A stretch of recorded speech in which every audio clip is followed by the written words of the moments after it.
안녕하세요 여러분, 반갑습니다. 오늘은 한번 딥시크랑 챗 GPT 중에 누가 헬리니아의 기준에서 더 나은 PT쌤인가 주제로 한번 이야기를 해보겠습니다. 사실 제가 궁금해서 이렇게 준비를 해봤는데요. 어떤 식으로 진행을 할 거냐면, 헬리니의 입장에서 헬리니가 처한 상황들을 설계를 좀 해놓고 루틴을 짜달라고 했을 때 챗 GPT랑 딥시크가 어떻게 루틴을 짜주고 설명을 하는지 비교를 해보려고 합니다. 제가 전문가는 아니지만 AI를 가지고 놀아본 입장에서 설명을 드리자면은, 일단 이 AI를 쓸 때는요, AI가 완벽하다고 생각하면 절대 안 됩니다. 얘들은 아직 1을 주면은 10을 알아서 척척 해내는 애들보다는, 육각형 인간이라는 느낌보다는 어떻게 어떤 일을 시키냐에 따라서 다른 결과가 나올 수 있는 도구라고 생각을 하시면 될 것 같습니다. 루틴을 짜달라고 할 건데, 단순하게 루틴을 짜달라고 하는 것이 아니라 구체적으로 어떤 상황에서 어떤 요소들이 필요한지 설명을 해가면서 주문을 하도록 하겠습니다. 이렇게 적는 거를 프롬프트라고 하고요. 프롬프트를 적는 거에 따라서 결과값이 천차만별이기 때문에 프롬프트 엔지니어링이라는 분야도 좀 핫하죠 요즘. 그래서 프롬프트를 적을 때는요, 얘가 진짜 패급이다, 후임이 들어왔는데 내가 일을 시키려고 한다라고 생각을 하고 모든 걸 하나하나 상세하게 설명을 해주시면 웬만해서는 내가 원하던 그런 결과값이 나오기 쉽습니다. 우리 입장에서는 단순하게 그냥 보고서 써줘 이렇게 말을 할 수 있지만, 사실 그 보고서 써줘라는 주문 안에는 우리만의 어떤 우리가 원하는 기준이 포함이 돼 있잖아요. 예를 들어서 길이는 어느 정도가 돼야 되는지, 흐름 어떻게 가야 되는지, 그런 식으로 우리가 원하는 것들이 있지만, 우리가 일반적으로 인간관계에서는 그런 것들을 암묵적으로 알고 가는 걸로 가정을 하고 이야기를 하지만, AI는 그냥 단순하게 말을 해서는 좀 알잘딱이 잘 안 되는 편이에요. 물론 최근에 논리적 추론하는 기능이 추가가 돼가지고 그런 게 좀 나아지긴 했는데, 좀 토큰을 많이 쓰기 때문에 효율적으로 하려면은 일단 우리가 먼저 아직은 프롬프트를 잘 써줘야 됩니다. 그래가지고 루틴을 짜는 데 있어서 프롬프트를 어떻게 쓰면 좋을까 한번 제 경험을 토대로 보여드리도록 하겠습니다. 일단은 이 AI들한테 너는 이제부터 PT쌤이야 라는 역할을 주도록 할 겁니다. 너는 이제부터 내 퍼스널 트레이너로서 일하게 될 거야, 이렇게 해가지고 가장 먼저 챗 GPT한테 부탁을 해보도록 하겠습니다. 대답을 안 하지? 주 5, 6회 운동을 추천하고요. 분할 루틴은 상하체 분할 또는 푸시풀 레그. 운동 강도는 그건 뭐죠? 왜 줄을 꺼놨지? 중량은 8RM, 세트는 4세트, 유산소는 근력 운동 후에 20분 또는 공복 유산소. 이거 뭔가 폰트에 오류가 있는 걸까요? 전반적으로 나쁘지 않은 것 같아요. 루틴이 수면도 최소 7시간 하는 게 맞고요. 근육통이 심할 때는 부위별 회복을 고려해서 운동 강도를 조절해라. 단백질은 체중 1kg당 그렇죠, 1.8에서 2.2g 정도. 가공식품을 줄이는 게 당연히 좋고요. 지하의 낮은 탄수화물, 지하의 낮은 것도 중요하지만 칼로리만 잘 맞추면은 큰 문제 없습니다. 지방도 적절히 섭취를 해줘야 되고요. 지방 섭취를 좀 무서워하시는 분들이 많이 계시는데, 지방도 엄연히 이제 3대 영양소 중에 하나고 남성 호르몬 생성하는 데 있어서 정말 중요하기 때문에 섭취를 해주셔야 되고, 제 프롬프트에서 주 몇 회 운동을 해야 되는지, 휴식은 어떻게 해야 되는지, 다른 주의할 점은 뭐가 있을지로 이제 일주일의 전체적인 루틴을 봐달라라는 식으로 입력이 된 것 같아요. 그래서 이런 경우에 상세한 루틴이 궁금하다 하시면은 각 요일들의 어떤 운동들을 하면 좋을지 자세한 운동 루틴을 설계해줘, 이렇게 또 추가 설명을 부탁하면은 해줍니다. 좀 오래 걸리네요. 오늘 또 뭔가 나오고 있어요. 이모티콘까지 섞어가지고 이건 도대체 뭔지 잘 모르겠는데 선이 자꾸 왜 생긴지 잘 모르겠는데 넘어가도록 하겠습니다. 이게 중요한 건 아니니까요. 월요일에 가슴 삼두 복근, 벤치프레스 4세트, 인클라인 벤치 3세트, 딥스 3세트, 케이블 플라이 3세트. 제가 실제로 옛날에 많이 했던 루틴이 나오는데요. 삼두 운동. 자, 여기 단두, 장두 골고루 작을 해주고 있고요. 또 팔은 이 정도 횟수가 적당합니다. 잘 나오고 있고요. 복근도 나쁘지 않아요. 이렇게까지 많은 세트가 사실 필요하진 않은데 약간 유산소성을 섞어주기 위해서 넣은 것 같아요. 풀업, 바벨로, 원암 덤벨로, 시티로 로버션. 나쁘지 않은데? 전체적으로 볼륨도 너무 나쁘지 않고요. 세트 수, 볼륨도 적당한 것 같고 잘 짜주는 것 같습니다. 스쿼트, 루마니안. 그렇지, 스쿼트가 들어가야지. 하체 루마니안 데드리프트. 오케이, 좋아. 레그 프레스, 레그 익스텐션, 레그 컬. 좋네요. 앞다리, 뒷다리 전반적으로 골고루 자극을 해줄 수 있는 루틴이고요. 어깨 운동, 밀리터리 프레스, 덤벨 숄더 프레스. 그렇지, 프레스 종류 꼭 들어가야 되고 사레레, 페이스, 후면 삼각근까지 골고루. 되게 상세하네요. 목요일에 상체 전반, 딥스 턱걸이, 벤치 프레스, 이너 프레스, 바벨 컬, 트라이셉스 익스텐션, 유산소. 등에 대한 게 좀 부족해 보이긴 하는데 헬린이 기준이니까 너무 큰 문제를 삼진 않겠습니다. 그 다음날에 데드리프트도 있다 보니까, 금요일에 데드리프트가 들어가 있다 보니까 목요일에 등을 좀 빼주더라도 뭐 큰 문제는 없을 것 같습니다. 금요일 하체 데드리프트, 사실 헬린이 분들 기준에 일주일에 하체를 2번 하는 게 쉬운 일은 아닐 수 있는데 하면 좋습니다. 강도만 잘 조절하면. 스쿼트, 야, 데드리프트랑 스쿼트를 하루에 같이 해? 불스스까지? 진짜 온라인 정신으로 그냥 PT를 시키네요. 괜히 채찍 PT가 아닙니다. 토요일은 유산소. 저는 유산소는 뭐 잘 모르고요. 좋네요. 모아놓고 볼 수 있게 내가 줬던 2가지 답변을 같이 모아줘. 뭐하죠? 알아서 알아듣겠죠. 합쳐줘. 그래서 최종 루틴 나오고 있습니다. 좋아요. 굉장히 상세합니다. 이모티콘까지 섞어가면서 굉장히 자세하게 생성이 됐습니다.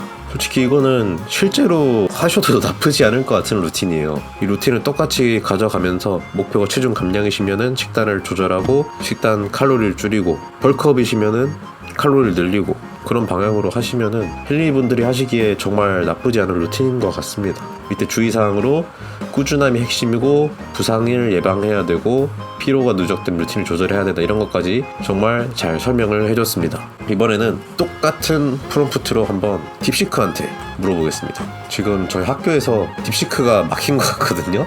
그래서 한번 VPN으로 우회를 해보도록 하겠습니다. 공평하게 그 딥싱크 이거는 키지 않고 물어보도록 할게요. 안녕하세요. 퍼스널 트레이너로서 당신의 목표와 상을 고려하여 운동 물음표 팀과 식단 관리 방법을 설계해드리겠습니다. 시간 관리와 체력 분배도 중요합니다. 주문했던 것들이 다 들어가 있죠. 얘는 주 4회 운동, 월화 목금을 제한하고 있고, 유산소 운동 수요일 토요일, 월요일에는 상체, 가슴 어깨 3두, 화요일에는 하체, 목요일에 등 2두, 금요일에 복합 전신 루틴, 토요일에 유산소. 그래서 월요일에 가슴 루틴을 보면은 벤치 프레스, 덤벨 플라이, 숄더 프레스, 레터럴 레이즈, 트라이셉스 딥스, 케이블 푸시다운. 가슴의 볼륨이 조금 약해 보이긴 하네요. 조금 약한 것 같고, 뭐 선수할 거 아니면은 그게 중요하진 않긴 하죠. 하체도 보겠습니다. 스쿼트, 레그 프레스, 런지, 레그 컬, 플랭크, 러시안 트위스트. 레그 익스텐션 어디로 갔죠? 뭐야, 갑자기 인간인지 인증을 하라고 하네요. 뭐지? 이렇게 보면은 약간 보디빌딩적 관점으로 봤을 때는 뭔가 아쉽긴 해요. 그렇지만 그냥 일반인이 건강 증진 목적으로 봤을 때는 뭐 나쁘지 않은 것 같습니다. 등도 볼게요. 데드리프트, 랩풀다운, 바벨로우, 덤벨컬, 해머컬, 사이드 플랭. 자, 근데 한 가지 궁금한 게, 화요일에 이렇게 스쿼트, 레그 프레스, 런지, 레그 컬을 하면은 목요일에 바로 이게 회복이 돼 있지는 않거든요. 근데 데드리프트를 하는 게 그렇게 안전할지는 잘 모르겠습니다. 실제로 이렇게 진행을 하신다면은 뭐 렉풀을 하든지 이런 식의 대안이 필요하겠죠. 렉풀다운, 바벨로우, 더컬, 사이드 플랭크. 좀 이제 전체적으로 아까 챗 GPT보다는 살짝 두루뭉실한 느낌이 있는 것 같아요. 전체적으로 루틴이. 금요일은 전신 근력 운동인데 좀 약간 진짜 이 보디빌딩보다는 건강 증진, 기능 개선에 목적이 맞춰져 있는 것 같습니다. 루틴을 전체적으로 봤을 때. 휴식 관리, 근력 운동 48시간 휴식. 그쵸, 똑같은 부위로 운동하려면 적어도 48시간 이상 휴식을 해주셔야 되는데, 단백질도 비슷한 얘기 하고 있고요. 1일 권장 칼로리. 자, 아까 챗GPT는 칼로리 얘기를 안 했었는데, 그쵸, 유지 칼로리에서 500칼로리 정도를 줄인 정도 를 목표로 합니다. 인터넷 찾아보시면 유지 칼로리 계산기가 있거든요. 그걸 참고하셔가지고 벌크업을 하시면 유지 칼로리에서 뭐 200에서 500칼로리 늘려서 섭취를 하시고, 딥시크가 말한 대로 체중 감량하시려면 500칼로리, 그냥 200칼로리 정도 줄여서 섭취를 하시면 체중 감량을 효과적으로 할 수 있습니다. 단백질, 탄수화물, 지방의 비율도 얘기를 잘 해주고 있네요. 칼로리에 맞춰가지고. 이건 좋은데요. 하루 2-3리터의 물을 마시세요. 운동 시엔 추가로 수분을 보충하세요. 이것도 정말 중요합니다. 이것도 아까 챗GPT가 까먹었었는데 물도 진짜 중요한 요소 중에 하나입니다. 저 같은 경우에 이제 2.5리터짜리 물병 사가지고 매일 또 무조건 다 마시고 운동할 때 추가로 또 물 마시고 있는데요. 물이 뭐 피부에도 중요하고 다 중요하고 하는데 일단 근육이 70%가 수분으로 이루어져 있고요. 뭐 우리는 또 단백질도 많이 먹고 워낙 먹는 게 많다 보니까 물을 잘 마셔줘야 장기의 손상도 덜하고 그런 이점이 있습니다. 주의할 점, 점진적 과부하 정말 중요하고요. 자세, 일관성, 스트레스 관리, 우리 공대생들의 스트레스 관리가 정말 중요하죠. 추가 팁은 운동일지 작성, 이것도 점진적 과부하를 달성하는 좋은 방법 중에 하나입니다. 주기적인 체크도 중요하고, 약간 이 딥시크 같은 경우에는 운동 루틴만 놓고 봤을 때는 제 개인적인 입장으로 약간 보디빌딩적인 관점으로 봤을 때는 약간 아쉬운 점이 있는 것 같아요. 근데 뒤에 적힌 식단 관리나 추가 팁적인 부분에서 챗GPT보다 좀 더 자세한 결과가 나왔던 것 같습니다. 물론 이 부분은 저 같은 경우에는 똑같은 프롬프트에 대해서 어떻게 대응을 할까를 놓고 실험을 한 거지만 실제로 사용을 하실 때는 어떤 AI를 쓰던 간에 부족한 부분이 있으면 추가로 물어보는 형식으로 진행을 하시면은 이 AI의 잠재력은 정말 무궁무진합니다. 일단은 저는 챗GPT는 루틴에서 1승, 딥시크는 식단 관리랑 추가적인 팁 부분에서 1승 해서 1대1을 주도록 하겠습니다. 최종 판단은 한번 다른 바드한테 맡겨보도록 하겠습니다. 트레이너 1을 챗GPT로 하겠습니다. 트레이너 2의 답변 딥시크로 하겠습니다. 보디빌딩 관점으로 그리고 고객의 관점으로 보았을 때 더 나은 트레이너는 어느 쪽인 것 같아? 물어보겠습니다. 두 트레이너 모두 장단점을 가지고 있지만 고객의 상황 그리고 목표를 고려했을 때 트레이너 2가 더 나은 선택이라고 판단이 됩니다. 재미나이는 딥시크한테 표를 줬네요. 네. 그리고 오늘의 결론은 내가 대학생이고 헬스 1년 한 헬린이고 하면은 딥시크한테 PT를 받는 게 좀 더 나을 수 있다. 이번에는 한번 제가 헬스 4년 차거든요. 헬스 4년 차 대학생이 헬스업을 목표로 한다면 둘 중 어느 트레이너가 나을까를 물어보겠습니다. 두 트레이너의 답변을 비교 분석하여 본인에게 더 적합한 트레이너를 선택하는 것이 중요합니다. 또 너무 당연한 소리를 큰 의미 있는 것처럼 하는 AI 특유의 말돌리기 화법이 나왔고요. 그래서 누가 림메이 수업을 해도 트레이너 2가 더 나은 선택이야? 또 딥시크한테 1승을 줬는데 전 솔직히 챗GPT가 이겼으면 좋았긴 했는데 어쩔 수 없네요. 딥시크가 승리를 해버렸습니다. 챗GPT는 진짜 그 이름값 챗GPT 말 그대로 너무 온라인 정신으로 고객을 밀어붙이는 게 있었던 것 같아요. 이거는 정말 아까도 제가 말씀드렸듯이 저 프롬프트를 어떻게 더 자세하게 작성하느냐에 따라서 결과가 또 바뀔 수도 있고요. 여러분이 쓰기 나름입니다. 그래서 그냥 재미용으로 참고용으로만 봐주시면 될 것 같습니다. 오늘의 결론 딥시크 승리. 오늘 이렇게 AI 가지고 한번 재밌게 놀아봤는데요. 생각보다 잘 나와서 깜짝 놀랐습니다. AI가 알잘딱 부분이 약간 부족하다고 설명드렸는데 그 부분도 보완이 되면은 정말 무서워질 것 같습니다. 나중에 저도 이제 공대를 와서 공부를 하고 있는 입장에서 이런 말을 하면 좀 암울하긴 하지만 결국에는 나중에 어떤 생산에 관련된 일에 있어서는 AI가 갈수록 생산성이 좋아질 거고 하기 때문에 결국은 그런 분야에서 인간이 대체가 될 거라고 저는 생각을 합니다. 인간이 사실상 이기기 어려운 싸움이고요. 지금 당장은 이제 AI가 떠오르고 있다 보니까 AI를 만들고 설계하는, 구동하는 그런 부분에 있어서 빵 뜨는 트렌드가 생기고 있는데 결국 이것도 나중에는 AI가 AI를 스스로 만드는 식으로 대체가 되지 않을까 저는 생각합니다. 그렇게 생각하면 너무나 암울하죠. 우리의 삶의 의미가 무엇인가, 우리의 가치는 무엇인가 이런 생각이 들 때가 있고 저도 그런 생각을 했었는데 제 개인적인 생각은 이렇습니다. 애초에 이제 생산성을 가지고 가치 판단을 하는 거는 인간으로서의 길이 아니었던 거예요. 그거는 인간이 아니라 기계가 할 일이었던 거고 이제서야 AI가 생기면서 그런 부분이 맞게 돌아가는 거라고 저는 생각합니다. 그럼 인간은 무엇을 해야 되냐? 이 기계처럼 나중에는 사는 것이 아니라 생산성에 관련된 것들을 맡겨놓고 좀 더 추상적인 것들이나 인문학적인 것들이나 그런 것들을 추구를 하면서 새로운 가치를, 생산성이 중요한 게 아니라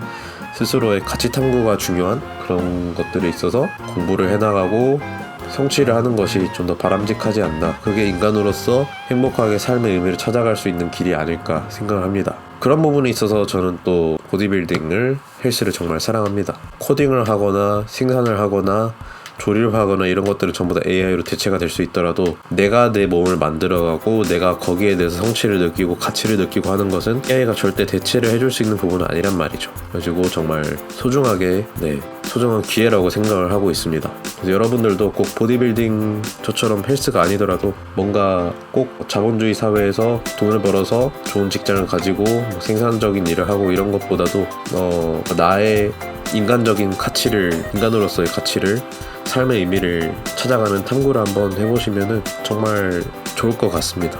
오늘은 여기까지 해보도록 하겠습니다.